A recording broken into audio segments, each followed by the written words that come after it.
Sir. Very good. Screen share हो रहा है बेटा?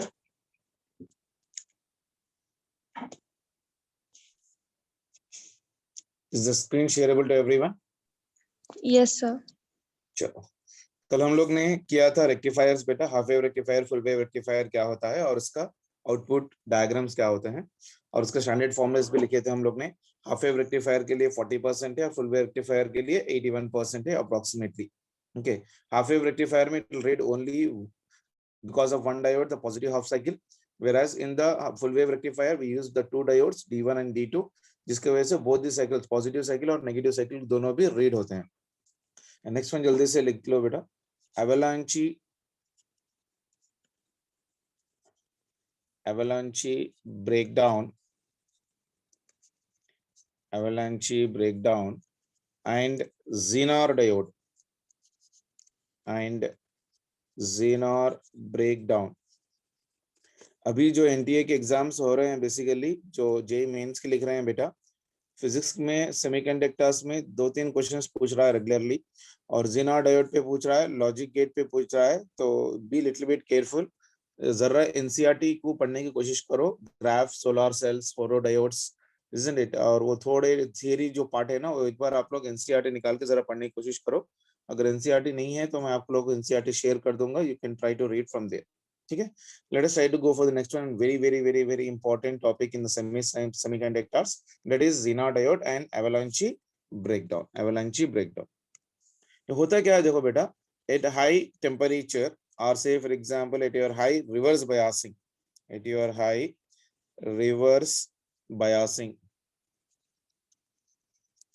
a high reverse bias voltage, PN junction जो होता है ना, उसका डिप्लेशन लेयर बहुत कम हो जाता है। सो पीएन जंक्शन बहुत ज्यादा हो जाता है। पीएन जंक्शन में डिप्लेशन लेयर क्या हो जाता है, बहुत बड़ा हो जाता है इन the reverse bias. So at high reverse biasing, voltage of your PN junction gives an unexpected rise of current. आपने ग्राफ देखा होगा पीएन जंक्शन डायोड के लिए, याद है तो देखो एक बार मैं जल्दी से यहाँ पर बता देता हूँ। पीएन जंक्शन के लिए जो ग्राफ होता है, बेसिकली पीएन जंक्शन के लिए रिवर्स बायस में ये फॉरवर्ड बायस है, रिवर्स बायस में देखो एक करंट इंक्रीज होता है रिवर्स बायस में इन द सडन राइज। इस sudden rise of a current, sudden voltage हम लोग क्या बोलते हैं, रिवर्स वोल्टेज बोलते हैं, या इस पॉइंट को हम लोग avalanche breakdown in the reverse direction बोलते हैं, या कट ऑफ वोल्टेज या नी वोल्टेज भी बोल सकते हैं इसको। This is known as of your Zener voltage और एवलांची ब्रेकडाउन, और what you call that one, breakdown region, और also known as of your knee point. ठीक है, तो यहाँ पर हम लोग क्या लिख रहे हैं देखो, at a high reverse biasing voltage, PN junction gives an unexpected rise of your current. As a result of which device गर्म हो जाता है बेटा। So device becomes heated, क्योंकि बहुत ज्यादा करंट एक ही साथ निकल रहा है, तो वो heated up हो जाता है, is getting it heated up and finally get destroyed, और मान के चलो डैमेज। बात क्लियर है? एक high current unexpectedly reverse direction में जो करंट सडनली आ रहा है, उस करंट के वजह से फोन हो या बैटरी हो, जो भी है, वो करंटली हीट होके खराब हो जाता है। इन ऑर्डर टू ओवरकम, यानी जो रिवर्स डायरेक्शन में भी करंट आया, उस करंट को यूज करने के लिए, to use the current in the reverse direction also, we are trying to modify the PN junction diode. So that modification is called as of what?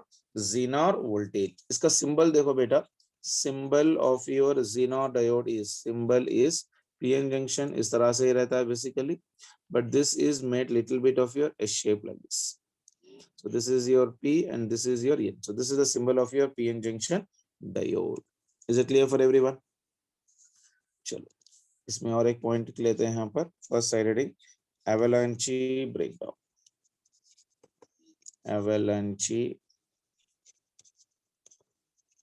breakdown।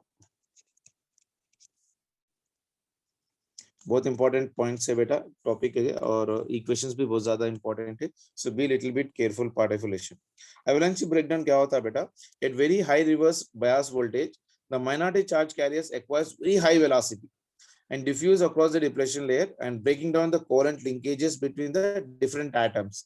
Suddenly जो current आ रहा है basically that is because of your minority charge carriers बेटा, और exactly minority charge carrier क्या होता है, suddenly एक very huge velocity हो जाती है, वो huge velocity की वजह से क्या हो जाता है, वो डिप्लेशन लेयर को क्रॉस कर चले जाएगा, डिप्लेशन लेयर को क्रॉस करने के साथ ही कंडक्ट करना शुरू करेगा, तो सो फ्री इलेक्ट्रॉन जितने भी भरे हुए हैं that will be responsible for the breakage of the covalent bond. So high current produces the heating and device क्या हो जाएगा, डैमेज हो जाएगा. So it plays and it takes place in a lightly doped diode particulation, क्योंकि हम लोग diode को generally lightly डूप करते हैं, तो एक करंट रिवर्स डायरेक्शन में सडनली इंक्रीज होने की वजह से क्या हो जा रहा है, वो हीटेड अप होके ब्रेक डाउन हो जा रहा है. So such type of breakdown is called as of your what, avalanche breakdown. That side of is called as what, avalanche breakdown. तो मैं यहाँ पर एक पॉइंट लिख देता हूँ, देखो, at high reverse bias voltage, at high reverse bias voltage दो माइनॉरिटी कैरियर्स रहेंगे, दो minority charge carriers, minority charge carriers acquires high speed, acquires high velocity, high velocity, and it will diffuse, across the depletion layer. Reverse direction में depletion layer क्या हो जाता है बेटा, बड़ा हो जाता है, उसलिए करंट पास करना मुश्किल होता है.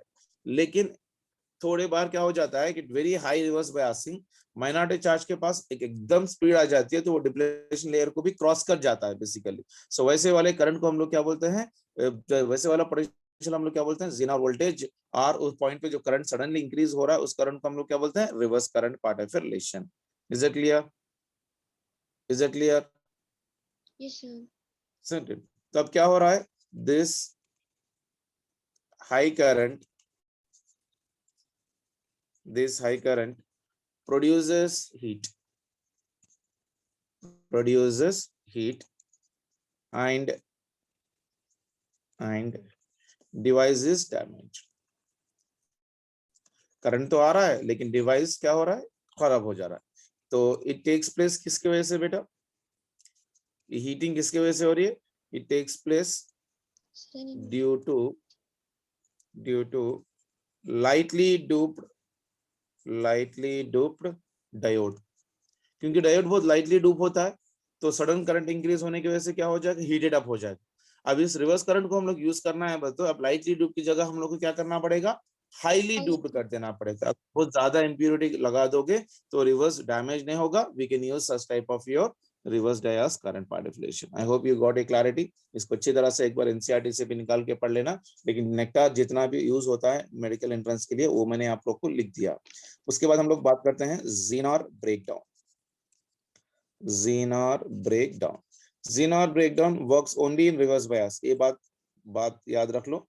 Zener breakdown works only in the reverse bias. It's at high reverse biasing beta. The direct breakage of the covalent bond is very strong electric field beta. तो उसकी वजह से क्या हो जाता, a heat will be developed and it takes place with your highly doped diode. So I can say directly one point, reverse breakdown takes place only in the, or I can say that used only in reverse bias, used only in reverse bias, ठीक है ना.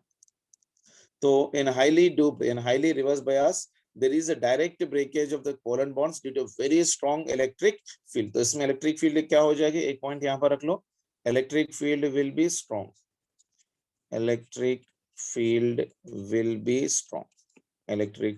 be strong. So which gives rise to what, unexpected increase in the electron number beta. तो current की value increase हो जाएगी, hence heat energy will be developed and it takes place only in the heavily doped diode. So reverse bias क्या होना चाहिए, heavily doped होना चाहिए, heavily doped diode. ठीक है ना. ये 2-3 पॉइंट्स अपने को याद रखना है इन द Zener breakdown. तो उसके बाद हम लोग लिख लेते हैं Zener diode. इस पे प्रॉब्लम्स बनते हैं बेटा न्यूमेरिकल। तो इसमें किरचॉफ फर्स्ट लॉ और या किरचॉफ वोल्टेज लॉ का दो भी एप्लीकेशन होता है। तो एक बार आप लोग देखो, Zener diode is a reverse bias highly doped silicon germanium, or I can say germanium PN junction diode, which is operated only in the breakdown region, and the symbol तो मैंने आप लोग को बता ही दिया हुआ है। बेसिक कंडीशंस कैसा होता है देखो, इसके अंदर मैं आपको रख देता हूँ। यहाँ पर ये हो गया एक रेसिस्टेंस, तो यहाँ पर एक पॉइंट है, तो यहाँ पर एक Zener diode लगा हुआ है इस तरह से, और यहाँ पर हो गया इस कंडीशन पे, और यहाँ पर हो गया ए पॉइंट, और यहाँ पर भी हो गया A point. This is your input voltage, ये हो गया अपना इनपुट वोल्टेज। और इसके अक्रॉस हम लोग एक आउटपुट वोल्टेज लगाते हैं बेटा, which is in parallel to this one, तो इसको हम लोग बोलते हैं RL। ठीक है, इसका भी मैं नेमिंग दे देता हूँ। यहाँ पर हो गया रेसिस्टेंस ऑफ द डायोड, तो इनपुट में से करंट जाएगा, तो ये करंट यहाँ पर आएगा, तो यहाँ पर आने के साथ it gets divides right now here. इसमें जो करंट जा रहा है इसको हम लोग लोड करंट बोलते हैं, इसमें जो करंट जा रहा है इसको हम लोग Zener डायोड करंट बोलते हैं। This one is of your load resistance, और यहाँ पर जो पोटेंशियल होता है उसको हम लोग आउटपुट पोटेंशियल बोलते हैं बेसिकली। तो ये डायग्राम याद रखना है इसमें से, current I will be equal to IZ plus of your IL। तो इसमें यही पॉइंट अपने को याद रखना है। फर्स्ट पॉइंट क्या है देखो बेटा, I is equals to total current I at this junction divides into two parts, तो ये हो जाएगा मेरे पास IZ plus of your IL, और एक वाला हो जाएगा इनपुट वोल्टेज। तो input voltage will be equal to क्या क्या होता है बेटा, current resistance I into R हो जाएगा, plus of your Zener voltage, that is nothing but VZ। और थर्ड वन में होता है output voltage this two are parallel, इसके पास जितना पोटेंशियल रहेगा इसके पास भी उतना ही पोटेंशियल रहेगा, तो आउटपुट पोटेंशियल को हम लोग Zener वोल्टेज भी बोलते हैं। तो V0 is also equal to VZ, तो VZ will be equal to current through the load resistance into resistance of the load part of relation. बस इतना डायग्राम अपने को याद रखना। Is it clear for everyone? Zener diode का equation clear है सभी को? Potential across this one is known as of your VZ. Potential across this one is V0. V0 will be equal to VZ. ये बात याद रख लो। Output voltage is equals to your Zener voltage. Is it clear for everyone? चलो एक इस पे एक numerical कहते हैं जल्दी से। मान के चलो we got a Zener diode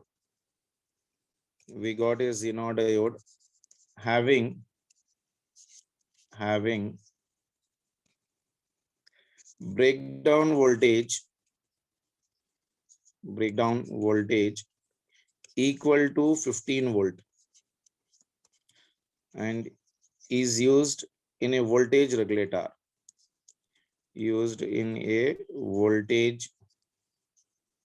regulator, as shown। ठीक है, the current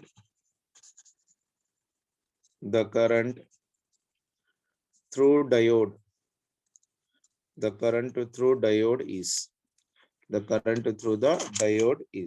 मैं इसका डायग्राम दे रहा हूं, देखो बेटा यहाँ पर इसका डायग्राम दे रखा है इस तरह से। ये हो गया रेसिस्टेंस, और यहाँ पर हो गया Zener डायोड इस तरह से, ये नीचे आ जाएगा, और यहाँ पर हो गया इसका इनपुट, तो यहाँ पर हो गया पॉजिटिव टर्मिनल और यहाँ पर हो गया नेगेटिव टर्मिनल। सो इसका इनपुट वोल्टेज दे रखा है 20 वोल्ट,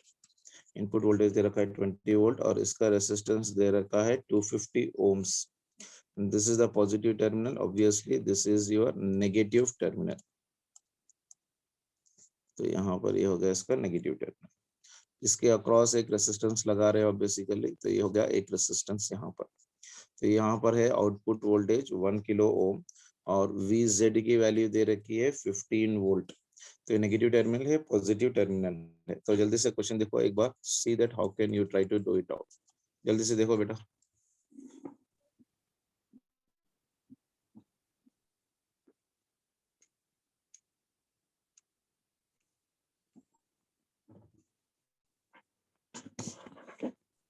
रेसिस्टेंस यहाँ पर कितना दे रखा है बेटा 250, एंड यहाँ पर वोल्टेज दे रखा है कितना 15 volt, that means VZ is equal to 15 volts।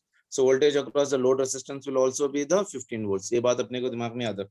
So I can say that voltage across Zener diode remains constant तो जो करंट जा रहा है basically I not will be equal to your how much, से मान के चलो there is a flow of a current from this one, this current I is getting divided, तो यहाँ पर एक करंट आ गया लोड रेसिस्टेंस एंड यहाँ पर एक करंट आ गया IZ. So what will be the load resistance beta? Voltage across this one is equal to the voltage across load resistance. So IL is equals to your V naught R, I can say this one is VZ divided by resistance across your load resistance. So ये हो जाएगा 15 divided by 1 kilo यानी 10 to the power of 3. तो ये ऊपर चले जाएगा तो 15 into 10 to the power of -3 ampere. So 1 milli ampere is 10 to the power of -3, तो ये बन जाएगा 15 milli ampere. ये क्लियर है सभी को? ये क्लियर है सभी को?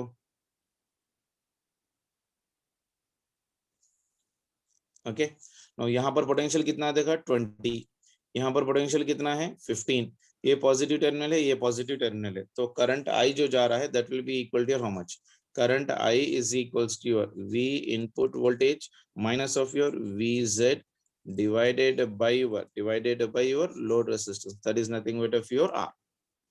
ठीक है ना, इनपुट वोल्टेज दे रखा कितना है 20, V output is given as 15, that is Zener diode, resistance is given as of your 250, तो ये बनेगा 20 minus 15 is 5, 5 by 250, 5 1 जा 5 5 जा 25, तो ये हो गया 1 by 50, 1 by 50 मतलब कितना, 1 by 50 is nothing, 1 by 5 is nothing but 0.2, 50 है तो ये बनेगा 20, तो this will become for me 20 milliamperes. So Zener diode में करंट कितना बनेगा बेटा, we know the relation I is equals to IZ plus of your IL, I तो आ गया 20 milliamperes, we need to calculate the value of IZ, IL also we got, that is nothing but 15 milliamperes. Obviously IZ will be equal to how much beta, Zener current will be equal to your 20 minus 15, that will come out for me your 5 milliamperes, so answer will be equal to 5 milliamperes. Was is it clear? Is this question clear for everyone? Is this question clear for everyone? देख लो जल्दी से, कोई doubt रहा है तो please let me know, I try to help you out. Question देख लो फिर से एक बार जल्दी से, if you have any doubt you please let me know. Sir L कैसे निकाल रहे हैं सर? क्या बेटा, क्या बोले? आई एल की वैल्यू कैसे निकालें? यहाँ देखो बेटा, इसके पास पोटेंशियल कितना है, हाँ ओम्स लॉ से लगाया बेटा, V is equals to potential is equals to your IL into your VZ, तो यहाँ पर रेसिस्टेंस है, this one is nothing but RL, V is equals to I into R बेटा, ये R into L, ये RL है, तो ये कितना है मेरे पास, यहाँ RL, यहाँ पर कितना है, मैंने बोला जीनर वोल्टेज के पास जितना पोटेंशियल रहेगा इसके पास भी उतना ही पोटेंशियल आएगा, तो पोटेंशियल आउटपुट कितना बन जाएगा बेटा, VZ के बराबर होगा, VZ की वैल्यू कितनी हो गई 15, तो IL is equals to how much, यहाँ पर देखो IL is equals to V by RL, ठीक है, आया बेटा? Yes sir, okay, thank you sir. इसके बाद हम लोग ने क्या किया, I निकाला, I कैसे निकाला, I कैसे आया बताओ मेरे जल्दी से, I वैल्यू मैं यहाँ से लिखा इसको, input voltage is equals to your I into R is nothing but equal to your this one, ये हो गया VZ, VZ मतलब कितना I into your IL into your IZ, तो मेरे पास VZ भी आ गया, मेरे पास VN भी है, तो इसमें से मैंने I इंटू R बाहर निकाला, ठीक है ना, इक्वेशन नंबर 2 लिया मैंने यहाँ इसके लिए, इक्वेशन नंबर 2 लिया, तो यहाँ पर कितना आ गया, input voltage minus output voltage divided by R give me the current. Is it clear for everyone? Yes, sir. I hope everyone got this idea. Yes, sir. चलो, इस पे और बहुत सारे क्वेश्चंस है बेटा, तो we can even do that one, तो पहले जरा हम लोग सिलेबस पहले जल्दी जल्दी खत्म कर लें, उसके बाद will try to go for that all relations, ठीक है ना? ठीक है सर. चलो नेक्स्ट वन चलते हैं, transistors.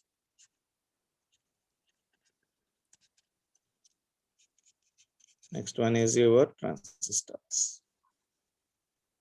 Okay, transistor is actually combination of your 3 junction diodes बेटा. सो मान के चलो जैसा एक ट्रांजिस्टर होता है ये इस तरह सा कुछ दिखता है बेटा। ये हो जाता है मेरे पास एक रीजन, एक हो जाता है ये एक रीजन। इसको हम लोग बोलते हैं पी टाइप, ये हो गया एन और ये हो गया पी।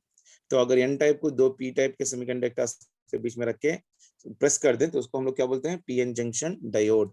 ये हो गया एक आउटपुट और ये हो गया इसका एक इनपुट, ठीक है ना। पहले वाले का नाम क्या है, इसको हम लोग बोलते हैं एमिटर, इसको हम लोग बोलते हैं एमीटर, इसको हम लोग बोलते हैं बेस, और थर्ड वाले को बोलते हैं कलेक्टर। ये तीनों नाम है फॉर द ट्रांजिस्टर्स, ठीक है ना। तो ये हो गया मेरे पास पीएनपी ट्रांजिस्टर। उसी तरह से ट्रांजिस्टर ऐसा भी हो सकता है, मान के चलो ये और एक कंडीशन है, अगर बीच के पी और यहाँ पर एन और यहाँ पर एन, तो ये इसका हो गया आउटपुट, ये हो गया इसका यहाँ पर इनपुट, ठीक है ना। So this is called as of what again right now, NPN transistor, this one is called as NPN transistor. तो ये हो गया एमीटर, ये हो गया बेस और ये हो गया कलेक्टर। क्लियर है सभी को? चलो एमीटर कैसा होता है, अगर हम लोग एमीटर के बारे में बात करते हैं, डायरेक्टली बात कर रहा हूँ, emitter is right now for me highly doped होता है, this will be your highly doped. उसके बाद होता है मेरे पास बेस, उसके पास मेरे पास होता है base, base is right now very thin बोल सकते हैं basically, and it is lightly doped, and it is lightly doped, बहुत ही ज्यादा थिन होता है जैसे वेफर उस तरह सा होता है, and it is lightly doped. Next one आता है बेसिकली कलेक्टर, कलेक्टर होता है medium in size, medium in size होता है, मीडियम इन साइज होता है, और it is lightly doped, or I can say that moderately doped, moderately doped, moderately doped। Clear है सभी को? ये हाईली डूप्ड होता है बेसिकली, ये हाईली डूप्ड होता है basically, and this is moderate in size, sorry ये साइज में बड़ा होता है बेटा, सॉरी। तो ये इसको मैं यहाँ पर जरा चेंज कर लेता हूँ, ये हो जाएगा large in size, this will be large in size, and it is highly doped, and it is medium in size, this is medium in size, है ना। सबसे बड़ा साइज किसका होगा, कलेक्टर का होगा, सबसे बड़ा साइज किसका होगा, कलेक्टर का होगा, क्योंकि उसे कलेक्ट करना पड़ता है, इसीलिए that will be of more in your size। is it clear for everyone? Yes, sir. चलो नेक्स्ट वन चलते हैं, इसका डायग्राम मान के चलो, अगर हम लोग एनपीएन ट्रांजिस्टर के बारे में बात कर रहे हैं, so this will be your n type, and middle will be your p type, and this will be your n। देखो collector is little bit larger in size, so ये हो जाएगा यहाँ पर एक पॉइंट, इसको हम लोग बेस बोलते हैं, इसको हम लोग कलेक्टर बोलते हैं, और इसको हम लोग क्या बोलते हैं, एमीटर बोलते हैं, ओके ना। और कभी भी याद रख लो, emitter base should always be in forward bias, emitter base, emitter base must be always forward bias whenever you are drawing the diagram, always must be always in forward bias, should always be forward bias। and collector base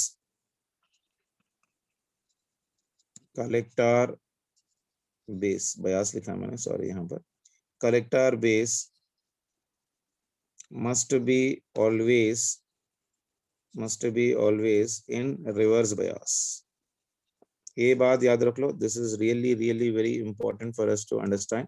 ammeter base should always be connected in by expect forward bias, and collector base must be always be in your reverse bias. पूरे circuit draw करने के लिए यही point अपने को use होता है, so be little bit careful with this given condition. अब इसका डायग्राम कैसा होता है, देखो बेसिकली यहाँ पर इसका डायग्राम ऐसा कुछ हो जाता है, ये हो गया, यहाँ पर एक सर्किल मैंने ड्रॉ कर ली, और यहाँ पर इसका एक बेस होता है इस तरह से, इसको मैंने चेंज कर लूंगा, चेंज, तो यहाँ पर होता है इसका बेस इस तरह से, और यहाँ पर एक टर्मिनल होता है इसको, फिर यहाँ पर एक टर्मिनल होता है इस तरह से, this will be connected to your output, and this will be connected to your input, और ये हो गया इसका बेस, ठीक है ना। तो अगर मैं देखो इसको मान के चल रहा हूँ, यहाँ पर एक टर्मिनल और इसका यहाँ पर एक टर्मिनल और यहाँ पर इसका एक टर्मिनल, ये कौन सा जंक्शन है बेटा?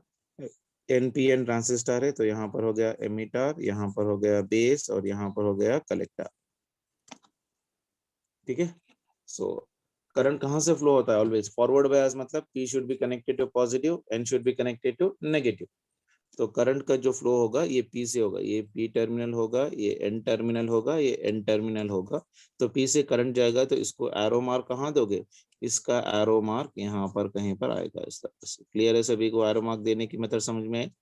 P to N, emitter and base should be forward bias, यानी n should be connected to negative terminal and p should be connected to the positive terminal. Clear है सभी को? Is it clear for everyone? Yes, sir. तो यहाँ पर एक current आता है, I emitter is always equals to your I base current plus of your I collector current. ये इक्वेशन होता है इसके अंदर। emitter current is equals to your I base plus of your IC.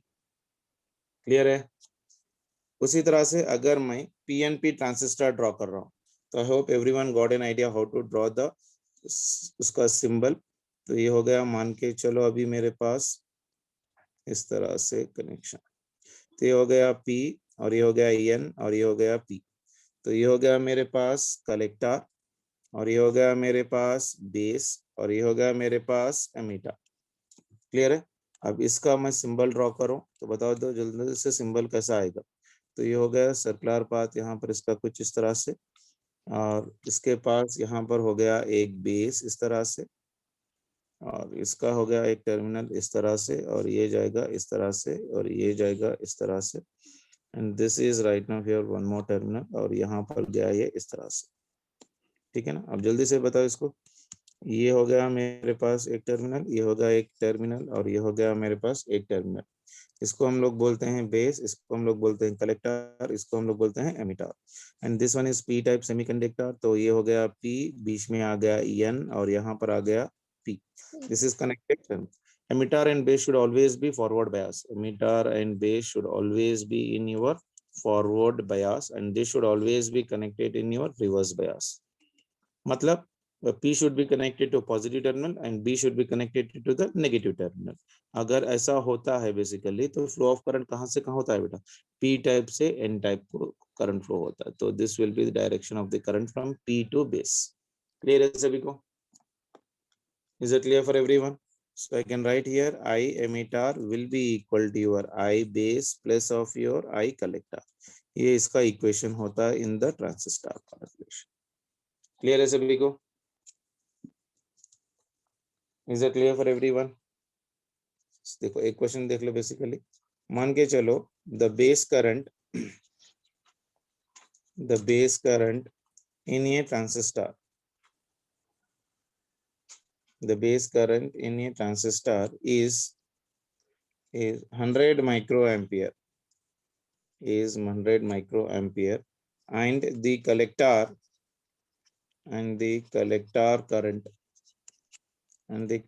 current is 3 milliamperes बेटा। तो emitter current कितना होगा? So the emitter current is, बताओ जल्दी से। 3.9 मिली एम्पियर एक ऑप्शन है, second one is 3.1 milli ampere है, थर्ड वन है 2.4 milli ampere and fourth one है 2.1 मिली एम्पियर। कोई बता सकता है जल्दी से? देखो base current in a transistor is given for me कितना? 100 माइक्रो एम्पियर्स। तो बेस करंट है मेरे पास, so I base is equals to much for me 100 micro amperes, यानी that will be your 100 into 10 to the power of -6 ampere. उसके बाद क्या है मेरे पास? Collector current I C will be equal to your how much for me 3 milli amperes. तो ये हो गया 3 into 10 to the power of -3 amperes. तो अब इसका इक्वेशन क्या है बताओ? I emitter will be equal to your I base plus of your I collector, isn't it? तो ये बना कितना मेरे पास? I base is 100 into 10 to the power of -6 plus ये हो गया 3 into 10 to the power of -3। तो ये बना मेरे पास 0.1 into 10 to the power of -3 लिख सकता हूँ मैं इसको। प्लस ये हो जाएगा 3 इंटू 10⁻⁻3। क्लियर है सभी को? तो कितना बना बेटा 3 प्लस 0.1, तो ये हो गया 3.1 इंटू 10⁻⁻3 एम्पियर्स, यानी this is 3.1 milli amperes will be the answer. So second option इसका आंसर हो जाएगा। क्लियर है सभी को? इज इट क्लियर बेटा? Yes. चलो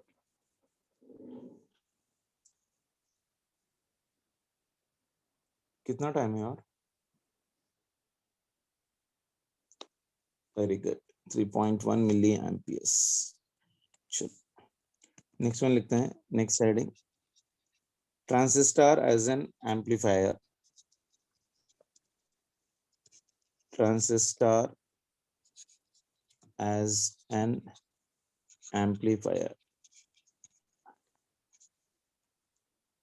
As an amplifier in common base configuration, CB. CB मतलब क्या? Common base configuration. Common base configuration. ठीक है? So transistor as an amplifier in the common base configuration, यानी base will be common for both input and as well as of your output. इसका diagram लिखा जा रहा हूँ, देखो basically तो इसका डायग्राम हो जाएगा यहाँ पर इस तरह से कुछ।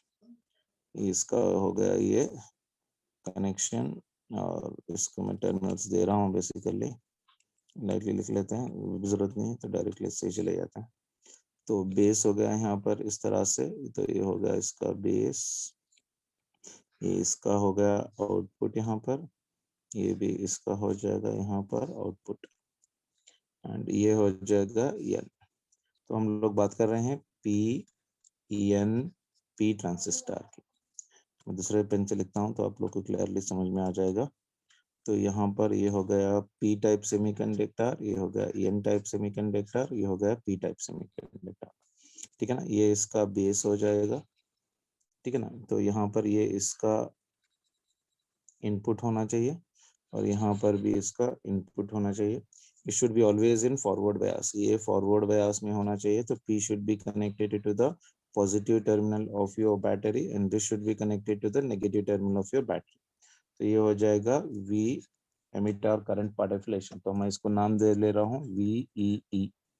तो यहाँ पर जो आएगा हम लोग का इनपुट सिग्नल आएगा, तो ये हो जाएगा input signal as of your इसमें, तो ये हो जाएगा इनपुट सिग्नल। सो यहाँ पर से करंट जाएगा, इस करंट को हम लोग बोलते हैं आई एमिटर, क्योंकि ये एमिटर होगा फर्स्ट पार्ट, ये बेस होगा और ये कलेक्टर होगा। So it should always be in your forward bias, then it should be in the reverse bias. तो इसको भी थोड़ा लॉजिक लगा लो बेसिकली यहाँ पर। तो यहाँ पर क्या हो जाएगा, N should be connected to negative terminal, positive terminal, negative terminal and positive terminal, और इसके साथ यहाँ पर इसको एक लोड रेसिस्टेंस लगा हुआ रहता है बेसिकली। इस लोड रेसिस्टेंस को हम लोग ऐसा करते रहेंगे बेसिकली। तो इसका लोड रेसिस्टेंस हो गया, it should always be in which bias बेटा, रिवर्स बायस। और इसके पास लोड रेसिस्टेंस होता है that is nothing but of your RL और RC जो भी लिख रहे हैं बेसिकली। और इसके पास जो पोटेंशियल होता है बेसिकली, इसको हम लोग आउटपुट पोटेंशियल बोलते हैं, that is nothing but of your V0। देखो अभी this one is your base, this one is your emitter and this one is your collector. Base is common for input, base is common for your collector. इसका potential जो आता है this one is of your collector base, and इसमें जो current जाता है basically flow of a current, मैं इसको रेड पेन से लिख देता हूँ यहाँ पर। So there will be the current in this one like this. So इसमें से थोड़ा करंट यहाँ पर जाएगा, इसमें से थोड़ा करंट इसमें चले जाएगा। So there will be the flow of current right now. तो ये हो गया कलेक्टर करंट और ये हो गया मेरे पास base current, that is nothing but of your IB, isn't it? Is it clear for everyone?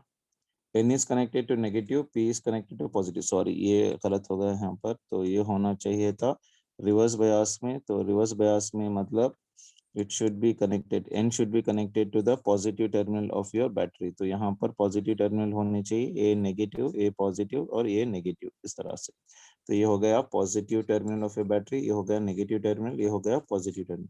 So P is connected to the positive and N is connected to your negative। तो forward bias होगा, ये reverse bias में होना चाहिए, N should be connected to actually N चाहिए था, लेकिन अब N is connected to the P and P is connected to your N। So this will be the reverse bias. तो इसका रेजिस्टेंस जो हो जाएगा बेटा, this is the resistance of your emitter in base, तो ये हो जाएगा कम और यहाँ पर रेसिस्टेंस है between the collector and base, और ये हो गया ज्यादा, ये बात याद रख लो। Basically resistance across your emitter and base is very less, तो फ्लो ऑफ करंट इजी होगा। लेकिन रिवर्स बायस में resistance across your collector and base will be the more, क्योंकि ये रेसिस्ट करेगा करंट फ्लो करने के लिए, तो इसका रेसिस्टेंस ज्यादा होगा इन द रिवर्स बायस, और in a forward bias the resistance will be the smaller. तो रेसिस्टेंस बायस में रेसिस्टेंस कम है, और फॉरवर्ड बायस में रेसिस्टेंस कम है, रिवर्स बायस में करंट ज्यादा। ये पॉइंट अपने को दिमाग में याद रखना है बेटा। अब इसका इक्वेशन देखो, मैं लिख रहा हूँ, V input will be equal to, V input is equals to V emitter and base, इसको emitter and base कर लेते हैं, emitter and your base is equals to your emitter current minus of your resistance across your emitter and base, ठीक है। सो input voltage जो होगा, इसका resistance बहुत कम होगा, तो इसका इनपुट रेसिस्टेंस भी बहुत कम होगा। तो मैं इसको यहाँ पर लिख दे रहा हूँ, is very very very less than, it is very very less than what right now, output voltage. Output voltage को लिख रहा हूँ मैं यहाँ पर, देखो VCB, कलेक्टर एंड बेस के पास जो होता है। So this will be your collector current into your resistance across your collector and base, या इसको हम लोग आउटपुट भी बोल सकते हैं, इसको हम लोग आउटपुट भी बोल सकते हैं, या इसको इनपुट भी बोल सकते हैं। यानी input is much much lesser than of your output, इसका बात यही है।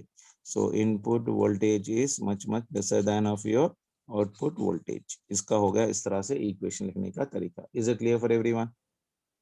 Input voltage is what for me, your IC minus क्यों है बेटा, तो इंटू होगा सर, ये इंटू होगा तो यहाँ पर भी इंटू हो जाएगा, ठीक है ना।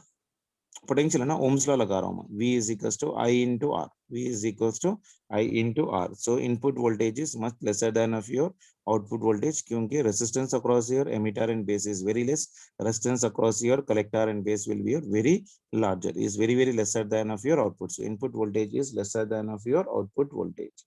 Is it clear for everyone? Is it clear for everyone?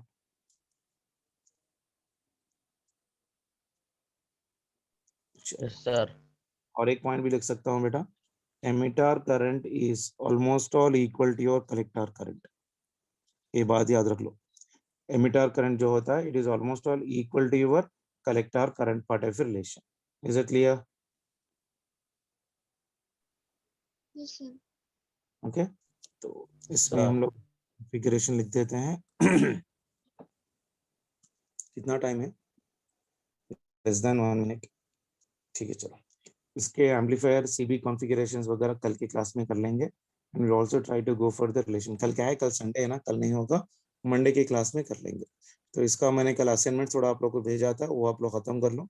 Jenner voltage के भी असाइनमेंट आज भेज दूंगा, वो भी कंप्लीट कर लो, ठीक है बेटा।